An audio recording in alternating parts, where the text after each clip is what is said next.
आमिर लियाकत साहब के बारे में भी आपको मालूम चल चुका है कि उन्होंने भी एक से ज़ायद शादी कर ली है। इस वक्त आमिर लियाकत साहब 3 शादियों पर आके खड़े हो गए। मुझे कारी साहब की एक सुनाई हुई एक वाक़या याद आ गया। वो आप के तवस्सुस से सोशल मीडिया की नज़र करूँगा, शायद आमिर लियाकत साहब तक पहुँच जाए।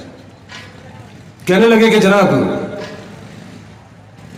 आमिर लियाकत की तरह एक शख्स था, उसको कई शादियों का शौक था, एक से ज़ायद कई निकाह किए हुए थे, शादी करता रहा एक और बिलाखिर लड़की से शादी कर ली जो दौर जदीद की थी। बड़ी एडवांस लड़की, बड़ी तेज तर्रार लड़की, उससे शख्स ने निकाह कर लिया, शादी कर ली, अपने बेडरूम में लेकर गया। बेडरूम में जनाब आली एक खूंटी टंगी हुई थी।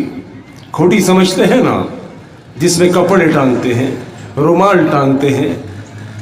वो खूंटी एक कमरे में टंगी हुई थी और उस खूंटी के अंदर 4 ब्रैकेट बने हुए थे, जिनमें एक खाली था और 3 पर दुपट्टे लटके हुए थे। वो जो नई नवीली दुल्हन उसके घर में आई, उसने कहा, सरताज ये मामला क्या है?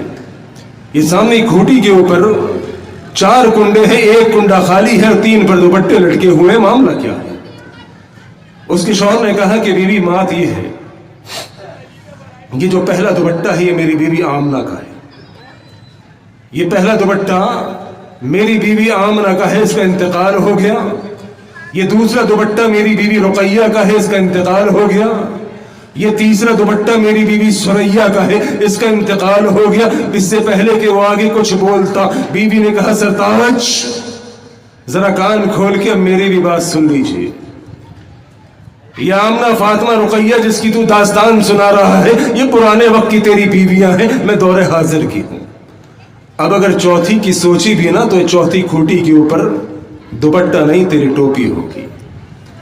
तो जरा आमिर लियाकत साहब भी इस बात को सोच ले। वैसे तो मैंने भी सोचा है, क्योंकि मेरी भी 3 है, कि भाई ये औरत सौकनापे में आके जनाब आली कुछ भी कर सकती है, लेकिन आपने घबराना नहीं।